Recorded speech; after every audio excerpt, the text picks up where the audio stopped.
Ladies and gentlemen, welcome. My name is Ronsley, and this is episode number 47 of my AI Love Affair. Like I've mentioned before in previous episodes, I'm collecting backgrounds. I'm in another hotel room here in Dubai, bringing you how to use AI to launch your program.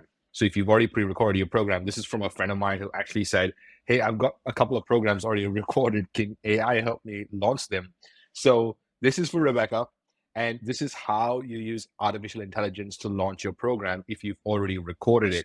Now, if you've not checked out any of our previous episodes, go check out the ones where I talk about launching programs and creating partnerships to actually get your program sold. Also, the one with paid ads would be extremely useful.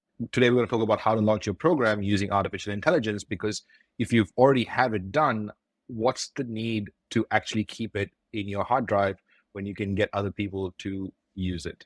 All right, let's learn. Hey, it's Ronsley. Welcome, you AI geek, to this podcast, My AI Love Affair. Consider this podcast your digital compass, guiding you through the labyrinth that is business growth using artificial intelligence. Running a business as a creative can sometimes be like trying to solve a Rubik's Cube blindfolded. But what if you had a secret tool that could align all the colors for you? That is AI. It's like a master key unlocking multiple doors. Thanks for being here. Let's learn.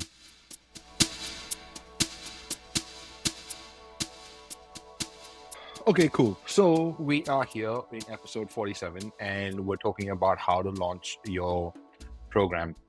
Now, if it's already recorded, this is going to be really, really useful. And I think this is particularly if you've already done all the hard work of putting together the program.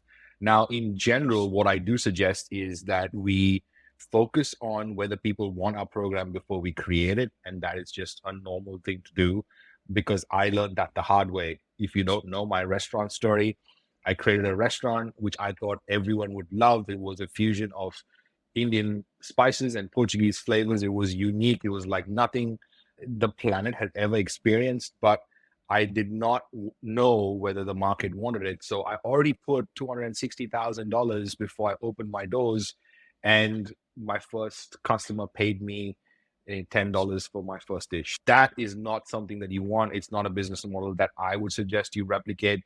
But if you already have put your heart and soul into a recorded program, this is really important, because you first have to have the vision of what it looks like, and then create the engagement, and then make sure that you're recognized for your genius. And we're going to cover all of that in today's session, because some of us as creatives have these great ideas, but we don't know what to do with them once we've created them. So let's get into it. Okay. Like always, I will start with 3 principles. I will hopefully get you to avoid a mistake by highlighting what you shouldn't do, and then get into the 3 steps, followed by how to do those steps in artificial intelligence. If you haven't checked out any of our previous episodes, you'll notice my process is super important. And that's why I start this way. And that's why I talk about principles, mistakes, and steps before getting into artificial intelligence, because you need to know how this works so that you can actually do it sensibly, and then use artificial intelligence to speed up the process, accelerate the process, and bring more ideas and perspective into the process. All right, let's get into principle number 1, transparency. Now, it's really important to be transparent about the thing you've created, because a lot of us have this and we don't know whether people want it. So let your audience know backstage. I'm actually writing my second book. It's on artificial intelligence, it's on ethics, it's on how to use AI in this 2023 and beyond, why it's so important for every creative business owner. And I'm actually putting out my brain maps and my mind maps and my brain dumps, and sort of trying to get more input from the audience as to how this is going to work and why this is so important. It's a human aspect of being involved and getting engagement with the people that might actually use what you have to sell. Because what tends to happen is that we don't look for these cues that are so important. And we need to highlight our struggles of creating this, the triumphs that come along the way. And it also builds trust, connection, and empathy. So transparency through the launch process is really important. So get that and get that frame of mind in place before we start to talk about adapting. Because when you start to be transparent, you need to find the adaptability that comes with feedback. So find your path, be open to change from the feedback that you get, from analytics, from new information. Do good literature review when you're creating your product. Find out whether the market feels that pain. And if they feel that pain, how do they articulate that pain? Adapt that in your launch and make sure that it is incorporated into the language when you use that language in your socials, in your launching, on your landing page, however you are looking to sell this or give this to your audience. Make sure you are adaptable to what feedback you're getting. And finally, principle number 3 is make sure there's a rhythm of communication. So in your brain, put some ideas in place. When you come up with a new idea, you're going to communicate it. When you come up against a roadblock, you're going to communicate it. When you come up against a really good win, you're going to start communicating. And when you've put something out and someone has bought, you're going to start communicating. So highlight what that rhythm looks like. When this happens, I'm going to communicate this, and evoke emotions. Have a campaign plan. All right, let's get into the mistakes. The mistakes to avoid is being silent about this whole thing. You have something recorded and no one knows about it is kind of useless. And sometimes we get worried about the things that are not important. We get worried about the people that are not really our people. You know, they might have an opinion, especially family sometimes has an opinion. Family thinks that they know what's best for you, and maybe they do. But let me just say that you know what's best for you. You've been the longest in your body. You've been the longest witnessing your life around you, and you're the best person to tell and tap into that, because even a doctor might come along and give you a diagnosis that you don't agree with, which in my opinion, you know yourself best. The doctor doesn't. So if you feel at that point that you got to go against someone who traditionally in society we don't go against, then I encourage you to do that. I encourage you to trust yourself. I encourage you to be your person. So don't be silent over this. Don't have this ignorance of what people want as well, because a lot of us have these great ideas. And I've been in this position where I've thought, wow, this is the best idea ever, and I think people will love it. It's not happened. And this has happened recently as well, very recently. So don't feel like you need to get everything right. You can have a great idea that the market is not ready for. You can have a great idea that the market doesn't even care about. And it's okay if that happens. So trying to get your messaging right from that is also a really good skill that I encourage you to have. And finally, do not overpromise. Do not create something that you need to overpromise to then sell and then find this crazy way to deliver when you can't deliver. So avoid those mistakes. Let's get into the steps. All right, 3 steps for you to follow. So you have 3 main steps in this. You have the pre-launch buzz that you create. You have the launch where you start launching and there's a certain period where you should launch. And then you have the post-launch engagement, which is also very key for your clients to get results. So you want to have all those aspects in play. So step number 1 is the pre-launch buzz. Create buzz and awareness. Now, what does that look like? These are like teasers and sneak peeks and engaging content that you can have. Now, I would suggest you do this. You write teasers, you write sneak peeks, and you write engaging content. And you have those columns in place and write down or brainstorm what they might look like, because you've already recorded your program. So you already know what they are for your people. If the buzz is not created, I would suggest that you hold back on your launch. Have that as a backup plan, because if the pre-launch buzz tells you that the market is not ready for it, or you've not communicated your product properly, you can just kind of not launch. And if someone does buy your stuff, or a couple of people do buy your things, you can either go ahead with a small group, which is totally fine and totally acceptable, by the way, or you can refund their money and say, I got the feedback and I've got a couple more units that I want to add, and I'm going to relaunch this in this month or X amount of days from now, X amount of weeks from now. Do you want to just let me refund your money now and you'll buy it then, or give them the option? And so these are different ways that you can use the pre-launch buzz to actually help with your launch and have it be fruitful for you. Step number 2 is launch.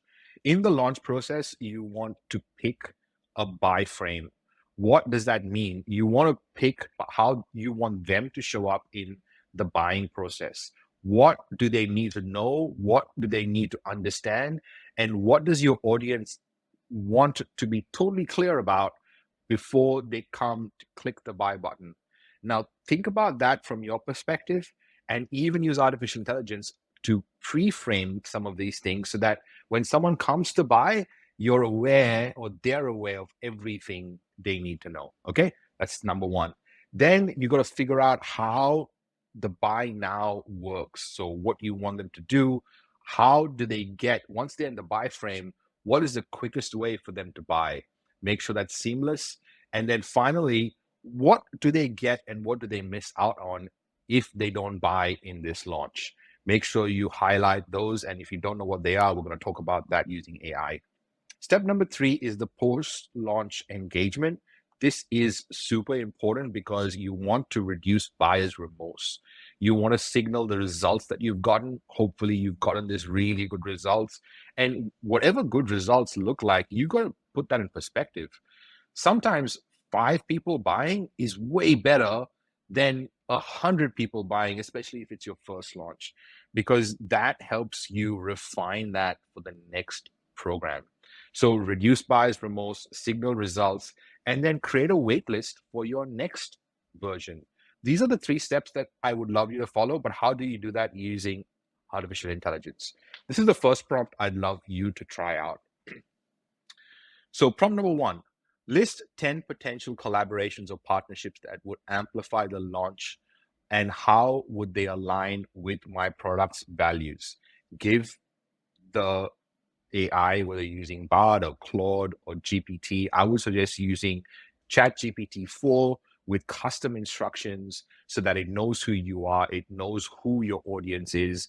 And if you don't know what custom instructions are, follow this podcast, because I'm going to record a whole episode on custom instructions. Really important. It'll change the way ChatGPT returns. And these custom instructions can be used anywhere in any text artificial. But the idea here is that you help yourself get aligned with what you can do to sell your product. Okay, the first thing is find collaborations. Now, if you don't know, go back and check out a previous episode, a whole growth tactic on partnerships and joint ventures and how to use AI to get them. So that is your next step from doing this. That's prompt number 1. Prompt number 2, draft a sequence of 5 emails for my pre-launch phase.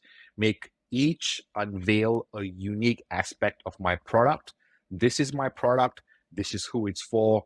This is what I'm trying to achieve. This is the promise and the outcome I'm promising my audience.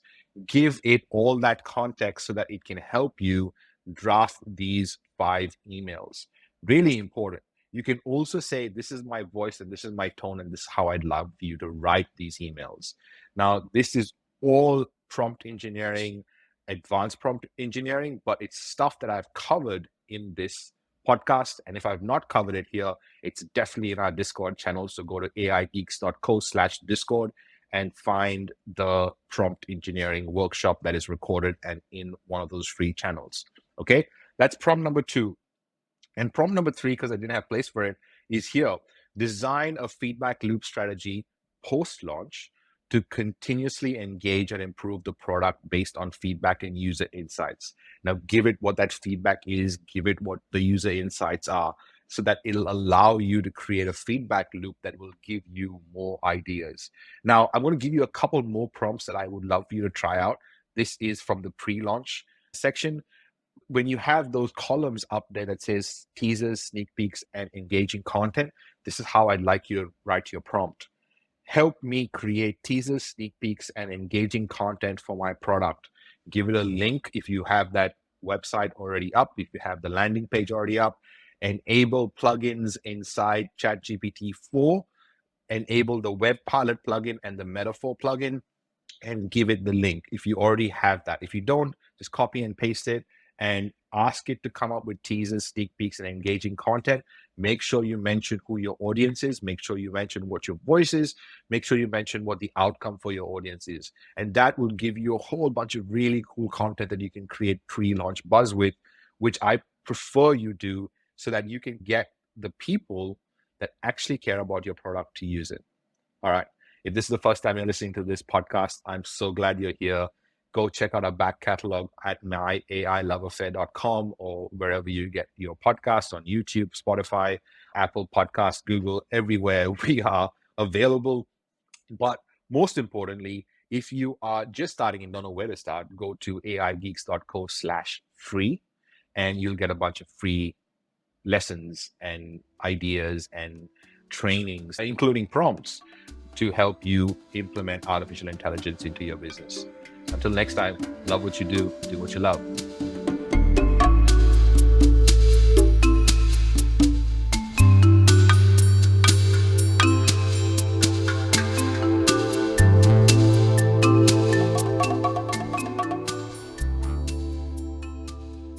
Hey, AI Geek.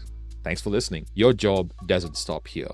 I want you to lend your voice to the conversation. So you can join those conversations, discussions, new trainings, new recordings, and the rest of the AI Geeks by going to aigeeks.co/Discord. Also, share this podcast with a friend, another potential AI Geek. Until then, much love.